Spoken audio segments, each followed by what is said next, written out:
ಅದಾವು ಒಂದನ್ನು ಮಾಡ್ತಿರ್ತೀರಲ್ಲ ಏನು ಅಂತಕ್ಕೆ ₹1 ಯಾರಿಗೆ ಕೊಟ್ಟಕ್ಕೆಲ್ಲ ನಿಮ್ಮ ಭಾಷೆದಾಗ ಹೇಳ್ಬೇಕಂದ್ರೆ ಉಂಡ ಕೈಲೇ ಎಂಜಲ ಕೈಲೇ ಕಾಗಿ ಹೊಡೆದಕ್ಕೆಲ್ಲ ಏನೋ ತುಪ್ಪದಾಗ ನೊಣ ಬಿದ್ರೆ ಚೀಪ್ ಹೋಗಿದ ಅಂತೀರಲ್ಲ ಆ ಲೆಕ್ಕದ ಮನುಷ್ಯಳು ಹಣಿ ಮೇಲೆ ಭಸ್ಮ ಹಚ್ಕೊಂಡು ಏನು ಮಾಡಾಕತ್ತಾಳ ಬೀಸಾಕತ್ತಾಳ. ಇವ ಬಂದು ಏನಂದ ಭವತಿ ಭಿಕ್ಷಾ ಅಂದೇಹಿ ಅಂದ. ಆಕಿದು ಹೊಟ್ಟು ರೂಮ್ ಅಂತು. ಆಕಿ ಕೇಳಿಸ್ಕೊಳ್ಳಾರದ್ರ ಗತೆ ತಲೆ ತುಂಬ ಶರಗ ಹಾಕ್ಕೊಂಡ್ಲ ಆಕಿ ಹಿಂಗೆ ತಲೆ ತುಂಬ ಶರಗ ಹಾಕ್ಕೊಂಡು ಮತ್ತೆ ಏನು ಮಾಡಿದ್ಲು ಗಾಡಿ ಕಡೆಗೆ ಏನು ತಲೆ ಮಾಡಿ ಕುಂತಿದ್ಲಲ್ಲ ಈ ಕಡೆಗೆ ಅವನ ಕಡೆ ಬೆಂಡ್ ಮಾಡಿ ಕುಂತ್ಲಾಕಿ. ಮತ್ತು ಜೋರು ಬೀಸಾಕತ್ಲು ಜೋರು ಹಾಡಾಕತ್ಲು. ಅವ ಏನು ತಿಳ್ಕೊಂಡ ಬಹುಶಃ ಅಮ್ಮದಾಳ ಕಿವಿ ಏನಾರ ಮಂದಾಗಿರ್ಬೇಕು ಕೇಳಿಸಿರ್ಲಿಕ್ಕಿಲ್ಲ ಅಂತ ತಿಳ್ಕೊಂಡು ಹೇಳಿ ಮತ್ತೆ 2ನೇ ಸಲಕ್ಕೆ ಏನು ಮಾಡಿದ ಭವತಿ ಭಿಕ್ಷಾಂದೇಹಿ ಅಂದ ಜೋರು.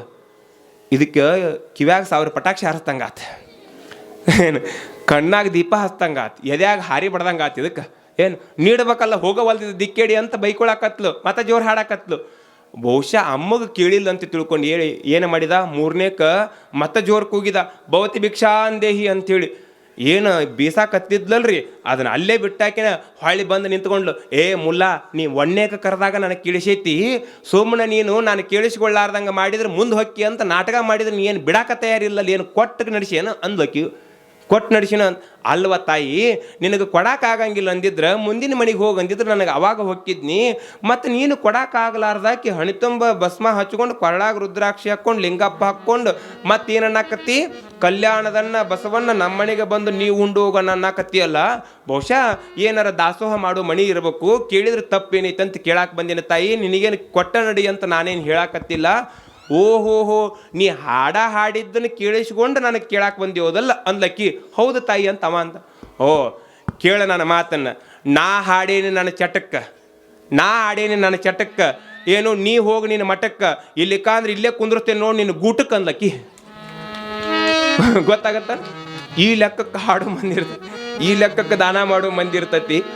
ಆದ್ರೆ ನೋಡ್ರಿ, ಲಕ್ಷ್ಯ ಕೊಟ್ಟು ಕೇಳ್ರಿ. ಒಂದಿಷ್ಟು ಯಾರೇ ಆಗಿರಲಿ, ಯಾವುದೇ ಜಾತಿಯವರಾಗಿರಲಿ, ನೀವು ಬಸ್ ಸ್ಟ್ಯಾಂಡ್ದಾಗ ಅದೆಲ್ಲ ಬಸ್ಸಿಗೆ ಹತ್ತೋದಕ್ಕೆ ದೇವಸ್ಥಾನಿಗೆ ಹೋದಾಗ ಅಲ್ಲಿ ಸಣ್ಣ ಮಕ್ಕಳೆಲ್ಲ ಬಂದು ನಿಮಗೆ ಭಿಕ್ಷೆ ಅಂತ ಕೇಳ್ತಿರ್ತಾರಲ್ಲ. ಸಣ್ಣ ಮಕ್ಕಳಿದ್ರು ಅಂದ್ರೆ ನಾನು ಭಿಕ್ಷೆ ಕೊಡ್ರಿ ಅಂತ ನಿಮಗೆ ಒತ್ತಾಯ ಮಾಡಂಗಿಲ್ಲ. ₹1 ಜಾಸ್ತಿ ಆದರೂ ಚಿಂತಿಲ್ಲ, ಅವ್ರನ್ನ ಕೈ ಹಿಡಿದು ಕರ್ಕೊಂಡು ಹೋಗಿ ಅಲ್ಲೇ ಇರ್ತಕ್ಕಂಥ ಒಂದು ಅಂಗಡಿ ಒಳಗೆ ಅವ್ರಿಗೊಂದು ಚಾಕ್ಲೇಟ್ನೋ ಇಲ್ಲಿಕ್ಕಂದ್ರೆ ಅವ್ರಿಗೆ ಹೊಟ್ಟೆ ತುಂಬೋ ಒಂದಿಷ್ಟು ನಾಷ್ಟನೋ ಮಾಡಿಸ್ರಿ. ನಾನು ಅನ್ಕೊಳ್ತೀನಿ, ನೀವೇನಾದರೂ ಅಂಥ ಬಡ ಮಕ್ಕಳಿಗೆ ಕರೆದೇನಾದರೂ ಉಣಿಸಿದ್ದ ಕರೆ ಆಯ್ತಂದ್ರೆ ನೀವು ದೇವಸ್ಥಾನದೊಳಗೆ ₹1 ಹಾಕಿದ್ರೆ ದೇವರು ನಿಮಗೆ ವರ ಕೊಡ್ತಾನೆ ಇಲ್ಲ ಗೊತ್ತಿಲ್ಲ, ಮಕ್ಕಳಿಗೆ ಉಣಿಸಿದ್ರೆ ದೇವರು ವರ ಕೊಡ್ತಾನೆ ಅನ್ನೋದು ತಲೆಯಾಗಿರಲಿ ನಿಮಗೆ. ಮಕ್ಕಳ ರೂಪದೊಳಗೆ ದೇವರು, ಪಕ್ಷ ಯಾವುದರ ಯಾಕಿರಲಿ ನನಗೆ ಬೇಕಾಗಿಲ್ಲ, ನಾನು ರಾಜಕಾರಣ ಮಾಡಂಗಿಲ್ಲ, ನನಗೆ ಸಂಬಂಧ ಇಲ್ಲ. ನಿನ್ನೆ ವೇದಿಕೆ ಒಳಗೆ ಶಿವಣ್ಣನವರು ಮಾತಾಡ್ತಿದ್ರು. ನಮ್ಮ ವೇದಿಕೆ ಅಲ್ಲ, ಜೋಯಿಸರಳ್ಳಿ ಮಠದ ವೇದಿಕೆ ಅಲ್ಲ, ಸರ್ಬಂಧದೊಳಗೆ ಮಾತಾಡ್ತಿದ್ರು. ನಾನು ಅವರು ಮಗ್ಲ ಕುಂತಿದ್ವಿ. ನಾನು ಬಂದ ತಕ್ಷಣ ಕರ್ಕೊಂಡೋಗಿ ಗುರುಗಳಿಗೆ ಭೇಟಿ ಮಾಡಿಸಿದೆ. ಜಗದ್ಗುರು ಮಹಾಸನ್ನಿಧಿ ಅವರಿಗೆ ಪರಿಚಯ ಮಾಡಿಸಿದೆ. ಅಜ್ಜರ ನನಗೆ ಗೊತ್ತದ ದೇವರು ಭಾಳ ಚಲೋ ಅದಾರ, ಭಾಳ ಓದ್ಕೊಂಡವ್ರು ಅದಾರ, ಪ್ರಜ್ಞಾವಂತರದಾರ, ಮಾತಾಡ್ತಿದ್ವಿ.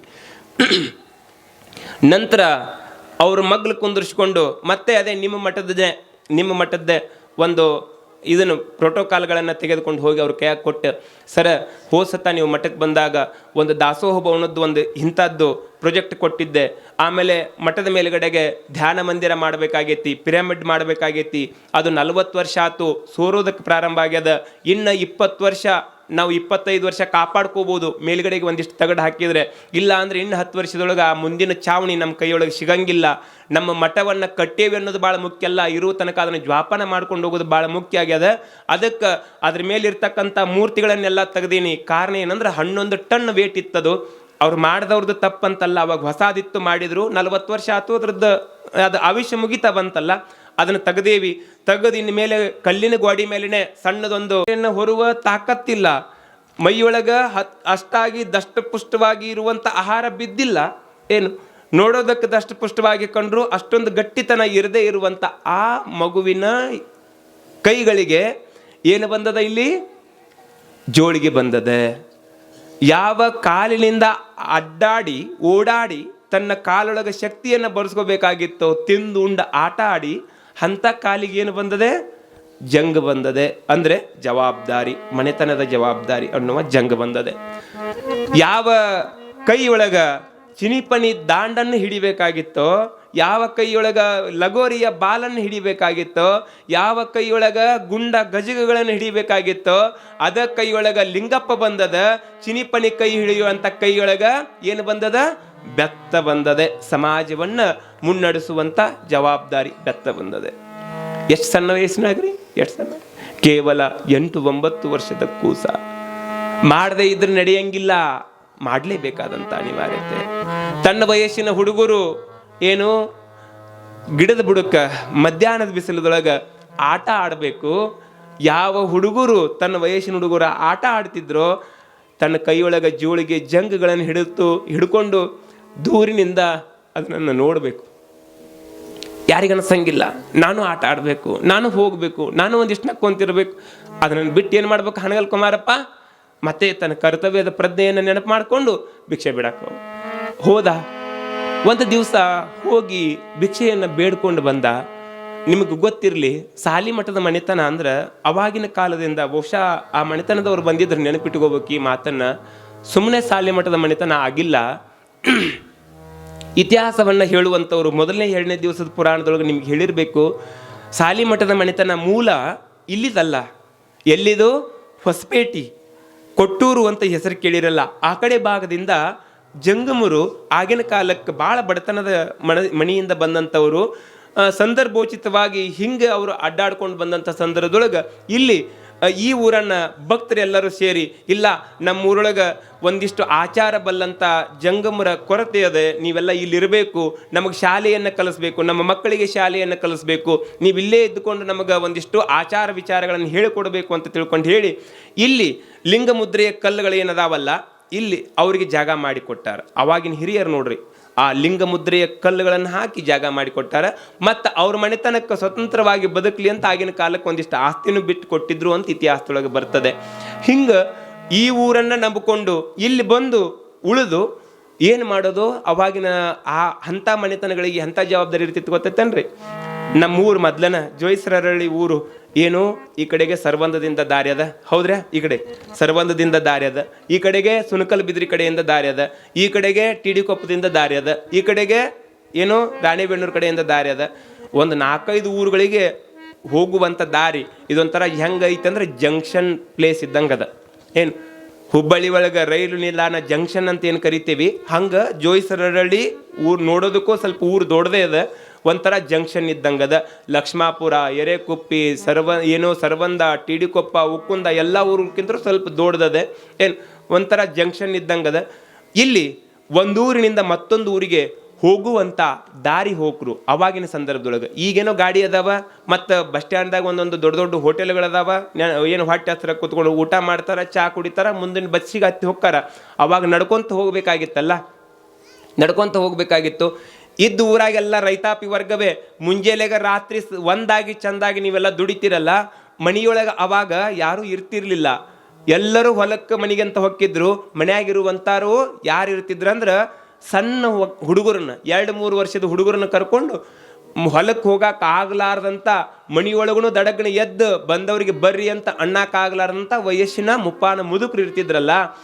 ಬಂದವರಿಗೆ ಎಲ್ಲರಿಗೆ ಪ್ರಸಾದದ ವ್ಯವಸ್ಥೆ ನಮ್ಮ ಊರಾಗ ಮಾಡೋಕ್ಕಾಗಂಗಿಲ್ಲ ಅಂತ ಏನು ಮಾಡ್ತಿದ್ರು ಅವಾಗಿನ ಕಾಲಕ್ಕೆ?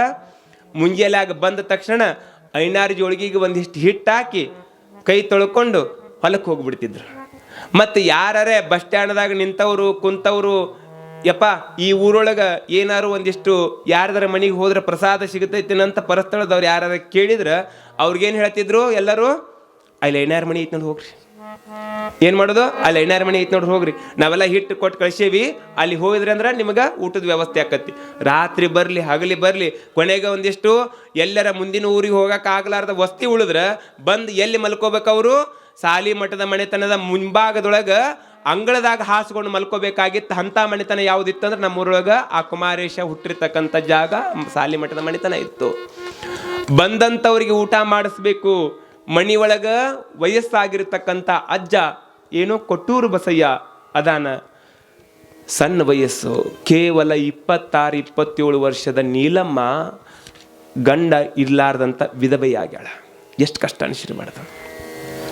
ಒಂದೇ ಮಗ, ಇನ್ನೂ ಅಷ್ಟು ಗಟ್ಟಿತನ ಇಲ್ಲ, ಸ್ವಲ್ಪ ಮೃದು ಸ್ವಭಾವದ ಮನುಷ್ಯ, ಇನ್ನೂ ಕೆಲಸ ಆಗಂಗಿಲ್ಲ. 10-12 ವರ್ಷದ ಹುಡುಗ ಶಿವಬಸಯ್ಯ ಗಟ್ಟಿಯಾಗಿ ಕೆಲಸ ಆಗಂಗಿಲ್ಲ. ತಾನಾಗಲೇ ಸ್ವಂತ ಇನ್ನೊಂದು ಊರಿಗೆ ಹೋಗಿ ಹಿಟ್ಟನ್ನು ಬೇಡ್ಕೊಂಡು ಬರುವಂಥ ಶಕ್ತಿ ಇಲ್ಲ. ಶಕ್ತಿ ಇದ್ದಿದ್ದು ಯಾರಿಗೆ ಅವಾಗ? ಹಾನಗಲ್ ಕುಮಾರೇಶನಿಗೆ. ಇದ್ದೂರಾಗ ಹಿಟ್ಟನ್ನು ಯಾರು ಅಡ್ಡಾಡ್ಕೊಂಡು ಬರಬೇಕಾಗಿತ್ತು? ಶಿವಬಸಯ್ಯ ಅಡ್ಡಾಡ್ಕೊಂಡು ಬರಬೇಕಾಗಿತ್ತು. ಬೇರೆ ಊರಿಗೂ ಹೋಗಿ ಹಿಟ್ಟನ್ನು ಯಾರು ತರಬೇಕಾಗಿತ್ತು? ಕುಮಾರೇಶನೇ ತರಬೇಕಾಗಿತ್ತು. ವಯಸ್ಸಿನಾಗ ಸಣ್ಣವಾದರೂ ಸಹಿತ ಇವನೇ ಹೋಗಿ ತರಬೇಕಾಗಿತ್ತು. ಒಂದೂರ್ಗೆ ಒಂದು ದಿವಸ ಟಿಡಿ ಕೊಪ್ಪಕ್ಕೆ ಹೋದ್ರೆ, ಇನ್ನೊಂದು ದಿವಸ ಎಲ್ಲಿಗೆ ಹೋಗ್ಬೇಕು? ಎರೆಕೊಪ್ಪಿಗೆ ಹೋಗ್ಬೇಕು. ಇನ್ನೊಂದು ದಿವಸ ಸರ್ವಂದಕ್ಕೆ ಹೋಗ್ಬೇಕು. ಇನ್ನೊಂದು ದಿವಸ ಉಕ್ಕುಂದಕ್ಕೆ ಹೋಗ್ಬೇಕು. ಇನ್ನೊಂದು ದಿವಸ ಸುನಕಲ್ ಬಿದ್ರಿಗೆ ಹೋಗ್ಬೇಕು. ಹಿಂಗೆ ಒಂದು ರೌಂಡ್ ಅಡ್ಡಾಡೋದು. ಏನು ಮತ್ತೆ ಹೊಳ್ಳಿ ಸೋಮವಾರಕ್ಕೆ ಇದ ಊರು ಬರ್ಬೇಕು, ಮಂಗಳವಾರಕ್ಕೆ ಇದ ಊರು ಬರ್ಬೇಕು. ಈ ಲೆಕ್ಕಕ್ಕೆ ಏನಾಗತ್ತೆ, ಒಂದು ದಿವಸ ಯಾರ್ದೋ ಮನೆಗೆ ಹೋಗಿ ನಿಂದಿರ್ತಾನೆ ಹಾನಗಲ್ ಕುಮಾರೇಶ. ಮುಂದಕ್ಕೆ ಹೋಗಂತಾರೆ. ಹಿಟ್ಟನ್ನು ಬೇಡೋದಕ್ಕೆ ಹೋಗಿರ್ತಕ್ಕಂಥ ಕುಮಾರೇಶನಿಗೆ ಮುಂದಕ್ಕೆ ಹೋಗಂದಾಗ ಮನುಷ್ಯಗೆ ಘಾಸಿ ಆಗುತ್ತೆ. ನಾನೇನು ಕೇಳಿದ್ದೆ, ಭಾಳ ಅಂದ್ರೆ ಒಂದು ಹಿಡಿ ಹಿಟ್ಟಲ್ಲ, ನೀಡೋದ್ರೊಳಗೂ ಭಾಳ ಶಾನ್ಯಾರದಾರ. ಏನಾರ ನೀಡಂದ್ರ ಮರದ ತುಂಬ ಕಾಳುಗಳನ್ನು ತೆಗೆದುಕೊಂಡು ಬಂದು ಹಾಕಿ ಅವರ ಜೋಳಿಗೆ ಒಳಗಿರ್ತಕ್ಕಂಥ ಒಂದು ಮುಟ್ಟಿಗೆ ಕಾಳನ್ನು ಹೊಳ್ಳಿ ಮರಕ್ಕೆ ಹಾಕಿಸ್ಕೊಂಡು ಅದನ್ನು ತೆಗೆದುಕೊಂಡು ಹೋಗಿ ರಾಶಿ ಕಣ ಪೂಜೆ ಮಾಡಿ ಅದರೊಳಗೆ ಹಾಕಿದ್ರೆ ನಾವು ಕೊಟ್ಟಿರ್ತಕ್ಕಂಥದ್ದು ಭಿಕ್ಷೆ ಅಲ್ಲ, ಅದು ದೇವರಿಗೆ ಕೊಟ್ಟೀವಿ. ಅವ್ರ ಜೋಳಿಗೆಯಿಂದ ಕೊಟ್ಟಿರ್ತಕ್ಕಂಥದ್ದು ಅದು ಕಾಳಲ್ಲ, ಅದು ದೇವರ ಆಶೀರ್ವಾದ ಅಂತ ತಿಳ್ಕೊಂಡು ಹೇಳಿ ಕಣಕ್ಕೆ ಹಾಕುವಂಥ ಮಂದಿ ಮೊದಲಿಗಿತ್ತು. ಆದ್ರೆ ಅವಾಗೂ ಕೂಡ ಕೆಲವೊಂದಿಷ್ಟು ಮಂದಿ ಇದ್ರು. ಹೆಂಗಿಟ್ಟು ನೀಡ್ತಿದ್ರು ಗೊತ್ತೈತೇನ್ರಿ? ರೊಟ್ಟಿ ಗಿಟ್ಟಿ ಮಾಡಾಕುಂತಂಥ ಸಂದರ್ಭದೊಳಗೆ ಹಿಟ್ಟಿಂದ ಏನು ಬುಟ್ಟಿರ್ತಿತ್ತಲ್ಲ ಅದರಾಗ ಕೈ ಹಾಕೋದ್ರಿ, ಹಿಂಗೆ ಕೈ ಹಾಕೋದು. ಹೊಳ್ಳಿ ತೊಗೊಳ್ಳೋ ಹೊತ್ನ್ಯಾಗ ಮ್ಯಾಗ ಹಿಂಗೆ ಮಾಡೋದು. ಗೊತ್ತಾಗತ್ತನ್ರಿ? ಹಿಂಗೆ ತೊಗೊಳೋದು ಬೇರೆ, ಹಿಂಗೆ ತೊಗೊಳೋದು ಬೇರೆ. ಹಿಂಗೆ ತೊಗೊಂಡು ಮತ್ತೆ ಅದನ್ನ ಹಿಂಗೆ ಗಟ್ಟಿಯಾಗಿ ಹಿಡ್ಕೊಂಬರೋದು. ಹಿಂಗೆ ಗಟ್ಟಿಯಾಗಿ ಹಿಡ್ಕೊಂಡು ಬಂದು ಏನೋ ಜೋಳಿಗ್ಯಾಗ ಕೈ ಹಾಕಿ ಹಿಂಗೆ ಜಾಡ್ಸೋದು ಬೇರೆ, ನೀಡೋದು ಬೇರೆ. ಹೌದಲ್ರಿ? ಏನು ಗೊತ್ತಾಗತ್ತ? ನೀವು ಜಾಡಿಸ್ತಿದ್ರು ಮತ್ತು ಅದ್ರಾಗಿಂದ ಒಂದಿಟ್ಟು ಹಚ್ಕೊಂಡು ಹೋಗಿದ್ರು ಗೊತ್ತಿಲ್ಲ. ಅಂಥವ್ರು ಯಾವಾಗ ಹೋಗ್ಬೇಕು ಅಮ್ಮ, ನಿಮ್ಗೆ ಹೇಳೀನಿ ಭಾಳ ಸತ. ಯಾವಾಗ ಹೋಗ್ಬೇಕು ಅಮ್ಮ, ಮಧ್ಯಾಹ್ನ ಬಿಸಿಲಾಗ ಬೀಸ್ಕೊಂತ ಕುಂತಿದ್ಲಂತ. ಹಿಂದಿನ ದಿವಸ ಬಂದು ಇಂಥ ಪುರಾಣದಾಗ ಕೇಳ್ಕೊಂಡು ಹೋಗ್ಬಿಟ್ಟಿದ್ಲ. ಆ ಪುರಾಣದಾಗ ಏನು ಹೇಳಿದ್ರು? ದಾನ ಧರ್ಮ ಮಾಡಿ ನಿಮ್ಗೆ ಒಳ್ಳೇದಾಕತಿ. ದಾನ ಧರ್ಮ ಮಾಡಿದ್ರೆ ನಿಮ್ಮ ಮನೆತನಕ್ಕೆ 7 ಜನ್ಮಕ್ಕೂ ಮಕ್ಕಳಾಗ್ತಾವ, ಗಂಡು ಸಂತಾನ ಇರ್ತೈತಿ. ಹಿಂಗೆಲ್ಲ ಹೇಳಿದ್ರ, ಕೇಳಿಸ್ಕೊಂಡಿದ್ಲಾಕಿ. ಅದ ತಲೆಯಾಗಿಟ್ಕೊಂಡು ಹೋಗಿ ಮಠ ಮಧ್ಯಾಹ್ನ ಬಿಸಿಲಾಗ ಗ್ವಾಡಿ ಕಡೆ ಮಕ ಮಾಡಿ ತಲೆ ತುಂಬ ಶರಗ ಹಾಕಿ ಬೀಸಾಕತ್ತಿದ್ಲಾಕಿ. ಏನಂತ ಅನ್ನಾಕತ್ತಿದ್ಲು? ಕಲ್ಯಾಣದನ್ನ ನಮ್ಮನೆಗೆ ಬಾರನ್ನ, ನಮ್ಮನೆಗೆ ಬಂದು ನೀವುಂಡು ಹೋಗಣ್ಣ ಅಂತ ಬೀಸಾಕತ್ತಿದ್ಲಾಕಿ. ಯಾವಾಗ್ರಿದ? ಮಠ ಮಧ್ಯಾಹ್ನ ಬಿಸಿಲಾಗ ಕಲ್ಯಾಣದನ್ನ ಯಾರ್ರಿ? ಬಸವಣ್ಣ. ಹೌದಲ್ಲ? ಏನು ಬ್ಯಾರೆ ಅದಾನೋ? ಬಸವಣ್ಣ. ದಾಸೋಹದ ಪರಂಪರೆಯನ್ನು ನಾಡಿಗೆ ಬಿತ್ತರಿಸಿರ್ತಕ್ಕಂಥ ಶ್ರೇಷ್ಠ ಮಹಾತ್ಮ ಬಸವಣ್ಣ. ಅವನನ್ನು ನೆನೆಸಾಕತ್ತಾಳ. ಹಣಿ ತುಂಬ ಭಸ್ಮ ಹಚ್ಚಾಳ, ಕೊರಳಾಗ ಕಾಣುವಂಥದ್ದಿಂಥ ದೊಡ್ಡ ಗುಣಗಡಿಗೆ ಹಾಕ್ಕೊಂಡಾಳ. ಮುಂದೆ ಏನು ಮಾಡಾಕತ್ತಾಳ? ಬೀಸಾಕತ್ತಾಳ, ಬಸವಣ್ಣ ನೆನೆಸಾಕತ್ತಾಳ. ಅದ ದಾರಿಲೇ ಒಬ್ಬವ ಭವತಿ ಭಿಕ್ಷಾ ಅಂದೇಹಿ ಅಂತ ಬೇಡ್ಕೊಂತ ಹೊಂಟಿದ್ದ. ಯಾವಾಗ ಈಕಿ ಧ್ವನಿ ಕೇಳ್ತೋ ನಿಂತವ. ಅವ ಏನು ತಿಳ್ಕೊಂಡು ಗೊತ್ತೈತನ್ರಿ? 12ನೇ ಶತಮಾನದ ಬಸವಣ್ಣನ ನೆನೆಸಾಕತ್ತಾಳ. ಅವ ನೋಡಿದ್ರೆ ದಾಸೋಹ ಮೂರ್ತಿ, ಹಣಿ ಮೇಲೆ ಭಸ್ಮ ಹಚ್ಕೊಂಡಾಳ, ಆಮೇಲೆ ಕೊರಳಾಗ ಲಿಂಗಪ್ಪ ಹಾಕ್ಕೊಂಡಾಳ. ಅಂದ್ರೆ ಪಕ್ಕ ಈಕಿ ದಾಸೋಹ ಮನೆತನದ ಹೆಣ್ಮಗಳೇ ಇರಬೇಕು. ಕೇಳಿದವರಿಗೆ ಕೈ ತುಂಬ ನೀಡುವಂಥ ಹೆಣ್ಮಗಳಿರಬೇಕು. ಇಲ್ಲಿ ಬಂದು ನಾನೇನಾದರೂ 2 ರೊಟ್ಟಿ ಕೇಳಿದ್ರಂದ್ರೆ ನೀಡ್ತಾಳ, ಹೊಟ್ಟೆ ತುಂಬ ಊಟ ಆಗತ್ತ ಅಂತ ತಿಳ್ಕೊಂಡು ಅವ ಏನು ಮಾಡಿದ? ಬಂದು ನಿಂತ್ಕೊಂಡು ಭವತಿ ಭಿಕ್ಷಾಂದೇಹಿ ಅಂದ. ಈಕಿ ಹೊಟ್ಟೆ ರೂಮ್ ಅಂತ. ಯಾಕೆ? 1 ರೂಪಾಯಿನೂ ಯಾರಿಗೆ ಕೊಟ್ಟಿರಲಿಲ್ಲ ಜೀವನದಾಗ.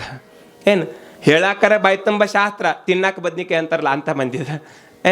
ಏನು ನಿಮ್ಮ ಭಾಷೆದಾಗ ಹೇಳಬೇಕಂದ್ರೆ ಹೇಳ್ರಿ ಅಂಜಲ ಕೈಲೆ ಕಾಗಿ ಹೊಡ್ಯಾಕಾಗ್ಲಾರ್ದವ್ರು. ತುಪ್ಪದಾಗ ಏನಾರ ನೊಣ ಬಿದ್ರೆ ಏನು ಮಾಡಿದ್ರೆ ಅದನ್ನ ಎಡಗೈಲೆ ತೆಗೆದು ಹೋಗಿದಲ್ಲ.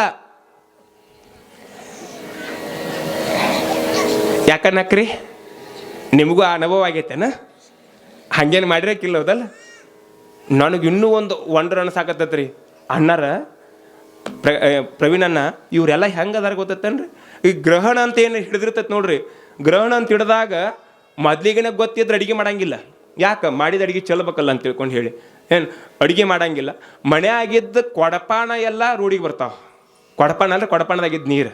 ಯಾಕೋ ಗ್ರಹಣದ ಏನೋ ಒಂದಿಷ್ಟು ನೆರಳು ಬಿದ್ದಿರ್ತೈತಿ, ಆ ನೀರು ನಾವೇನು ಮಾಡಂಗಿಲ್ಲ, ಚಲ್ಲಂಗಿಲ್ಲ. ಹೌದಾ? ಮನೆಯಾಗಿದ್ದಂಥ ಅಡಿಗೆನೂ ಉಣ್ಣಂಗಿಲ್ಲ, ಚಲ್ತಿರಿ. ಓಕೆ, ಒಪ್ಪಗಳಣ. ಅದನ್ನ ಎದಕ್ಕೆ ಚಲ್ತಿರಿ ಗೊತ್ತಾನ? ತಂದು ರೋಡಿಗೆ ಚಲ್ಲಂಗಿಲ್ಲ, ಮುಸ್ರಿ ಬೋಗಾಣಿಗೆ ಚಲ್ತಿರಿ, ಮತ್ತು ದನಕರ ಹಾಕತ್ತದ ಅಂತೇಳಿ. ವಾಸನ್ಯಾರ ನೀವು ಏನು ನೀರು ತೊಗೊಂಬಂದು ರೋಡಿಗೆ ಚಲ್ತಿರಿ. ಅದ ವರ್ಷಕ್ಕಾಗುವಂಗೆ ಉಪ್ಪಿನಕಾಯಿ ಮಾಡಿಟ್ಟಿರ್ತಿರ್ಲಿ, ಯಾರು ಚೆಲ್ಲಿರೇಣ ಇವತ್ತರ? ಯಾಕೆ ಅದ್ರ ಮೇಲೆ ಬಿದ್ದ? ತುಪ್ಪ ಯಾರ ಚೆಲ್ಲಿರೇಣ? ಯಾಕೆ ಹೇಳ್ರಿ? ತುಪ್ಪ